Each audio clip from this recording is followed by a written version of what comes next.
है friends, good morning. आज मेरे दिन की शुरुआत हो गई थी सुबह 5 बजे और सुबह उठकर एज़ यूजुअल मैंने गर्म पानी पिया। उसके बाद फ्रेश होकर मैं पढ़ने बैठ गई। तो मैं आज सिर्फ वीडियो लेक्चर ही कंप्लीट कर रही थी हिस्ट्री और पॉलिटी की, क्योंकि मेरी बुक्स लाइब्रेरी में रखी थी और मैं बुक लाना भूल गई थी।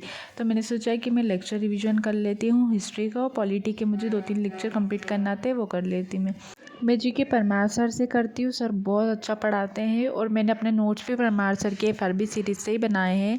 तो मैंने पॉलिटी के 2 लेक्चर लिए, हिस्ट्री का 1 लेक्चर रिवीजन करने के बाद उसके बाद मेरे पास थोड़ा सा टाइम बच गया था, तो मैंने सोचा मैं एक टॉपिक वाइज एरर की वीडियो कंप्लीट कर लेती हूँ, जिसमें मैंने आज एडवर्ब टॉपिक कंप्लीट कर लिया था। और इंग्लिश में मैं रानी मैम को फॉलो करती हूँ।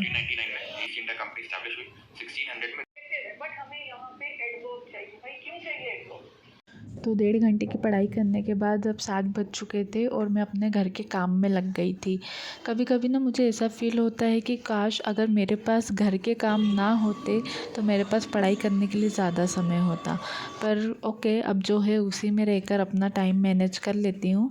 और पर मैं ये मेक श्योर करती हूँ कि मैं अपना ज़्यादा से ज़्यादा समय अपनी पढ़ाई को दूँ। जो काम ज़्यादा इम्पोर्टेंट नहीं है उनको मैं बाद में भी कर लेती हूँ, लेकिन अगर पढ़ाई नहीं कर रही तो उसका बहुत गिल्ट होता है। और फिर मैं सोचती हूँ कि आज तो मैंने पढ़ाई नहीं करी, सिर्फ इतनी ही पढ़ाई करी, काश मैं आज ज़्यादा पढ़ लेती। तो मैं अपने टाइम को मैनेज करते हुए 6 से 8 घंटे की पढ़ाई तो मैक्सिमम कर ही लेती हूँ, तभी मुझे सेटिस्फेक्शन होता है। अगर कभी मैं 3-4 घंटे की पढ़ाई करती हूँ ना, तो मुझे अंदर से बहुत गिल्ट रहता है, क्योंकि कंपटीशन है और उसमें भी हम इतने कम टाइम देंगे पढ़ाई को, तो ऑब्वियसली हम पीछे रह ही जाएंगे। अगर आप भी एक हाउसवाइफ है और पढ़ाई करती हैं तो पहले अपनी पढ़ाई को प्रायोरिटी दीजिए, क्योंकि काम तो करते आ रही हैं और आगे भी करती रहेंगी। आप ख़त्म हो जाएंगी लेकिन ये काम कभी ख़त्म नहीं होगा। तो पहले अपनी वैल्यू और अपनी प्रायोरिटी पहचानिए और जो ज़्यादा इम्पोर्टेंट है उस पर अपना टाइम खर्च कीजिए। काम तो आप ही को करना है, जो ज़्यादा इम्पोर्टेंट काम नहीं है उसको आप बाद में भी कर सकती है, लेकिन शायद पढ़ाई के लिए आपको दूसरा मौका ना मिले। भगवान जी ने आपको मौका दिया है पढ़ाई करने का, खुद को इंडिपेंडेंट बनाने का, तो अपने आप को प्रूव करिए। बहुत सी औरतें, लड़कियां रहती है जो पढ़ाई करना चाहती हैं पर उनके ससुराल वाले, घर वाले उनको पढ़ने नहीं देते।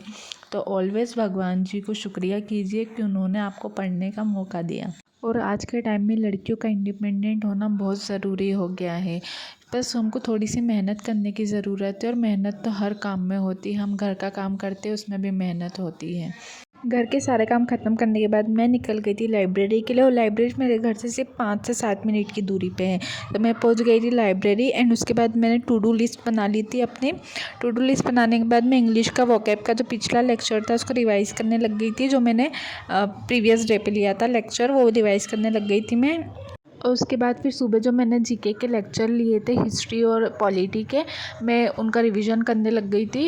एंड रिवीजन ना बहुत ज़रूरी रहता है हमारे, मतलब सारे सब्जेक्ट के लिए रिवीजन ज़रूरी रहता है, लेकिन जैसे जीके में ना हमको ज़्यादा रिवाइज़ करना पड़ता है सारी। जैसे हिस्ट्री हो गया तो हिस्ट्री में सारी डेट्स याद रखनी पड़ती है, एंड मतलब बहुत सारे कॉन्सेप्ट रहते हैं, अलग अलग डेट्स रहती है, कौन सी जगह पे क्या हुआ था, एंड नाम भी याद रखने पड़ते हैं। तो हमको जीके में ज़्यादा से ज़्यादा रिवीजन देने की ज़रूरत रहती है। कंपेयर टू अदर सब्जेक्ट हमको जीके में ज़्यादा रिवीजन देना पड़ता है। इसके लिए मैंने हिस्ट्री पहले भी कंप्लीट कर चुकी हूँ, मैं रिवाइज़ वगैरह सब कर चुकी हूँ, लेकिन फिर से कर रही हूँ। और ये मेरे कुछ नोट्स है जो मैंने FRB सीरीज़ से बना रखे हैं परमार सर की। एंड उसके बाद फिर मैंने हिस्ट्री मेरा हो गया था रिवाइज़, उसके बाद मैं पॉलिटी रिवीजन कर रही थी।